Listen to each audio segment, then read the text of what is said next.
హరే కృష్ణ 108 శ్లోకాల యజ్ఞంలో భాగంగా 11వ శ్లోకం అంటే 2వ అధ్యాయం 30వ శ్లోకం. దేహీ నిత్యమవధ్యోయం దేహే సర్వస్య భారత తస్మాత్ సర్వాణి భూతాని నత్వం శోచితుమర్హసి. అసలు జనన మరణాల గురించి ప్రస్తావన లేదు, ఆత్మతత్వం గురించి తెలుసుకో అంటూ అర్జునుల వారికి శ్రీకృష్ణుడు బోధిస్తున్నాడండి. ప్రాక్టికల్గా చెప్పేది, నువ్వు ఆత్మవిశ్వాసంతో ఉండు, భయము రాగద్వేషాలు అన్నీ విడిచేయి. అండి, మనము ఆత్మవిశ్వాసం దేనికైనా మనం మాట్లాడుకునే దాంట్లో పర్సనాలిటీ డెవలప్మెంట్లో సెల్ఫ్ కాన్ఫిడెన్స్ అనే పదం తరచూ వింటుంటాం. అది ప్రాక్టికల్గా చెప్పాలి అంటే ఆత్మవిశ్వాసం. విశ్వాసం వేరు, ఆత్మవిశ్వాసం గుండె నిండు నుంచి గుండె మధ్యలోంచి రావాలి. అంటే నువ్వు కంప్లీట్గా ఒక కంప్లీట్ పర్సనాలిటీ అన్నప్పుడు నీ విశ్వాసం అంత దృఢంగా ఉన్నప్పుడు ఆత్మవిశ్వాసం ఉన్న వాళ్ళకి భయం లేదు, ఎలాంటి భయము లేదు.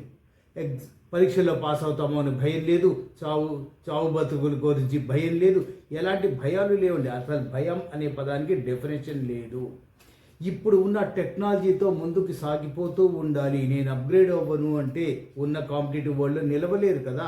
అది ఏ విషయమైనా అవ్వనివ్వండి, లా తీసుకోండి, సైన్స్ టెక్నాలజీ తీసుకోండి, కంప్యూటర్స్ తీసుకోండి, ఎనీవేర్ ప్రతి చోట కాంపిటీషన్ అనేది ఉంది. ఆ కాంపిటీషన్ని నువ్వు ఎప్పటికప్పుడు స్కిల్ డెవలప్మెంట్ చేసుకుంటే సెల్ఫ్ కాన్ఫిడెన్స్తో ఉంటావు.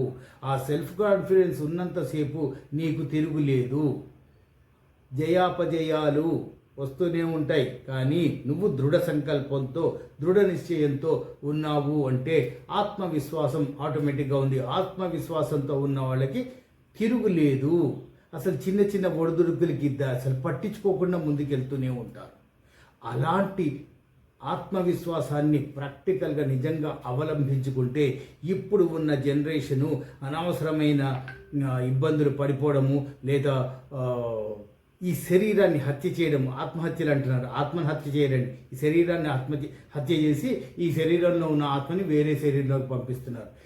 ఎలాంటి భయాలు లేకుండా ఒడిదుడుకుల్ని తట్టుకుంటూ స్ట్రెస్ మేనేజ్మెంట్ చేసుకుంటూ ముందుకి జీవనాన్ని సాగించే వాళ్ళు తిరుగులేని సక్సెస్ సాధిస్తారు అంటూ చెప్తున్నారు శ్రీకృష్ణ పరమాత్మ.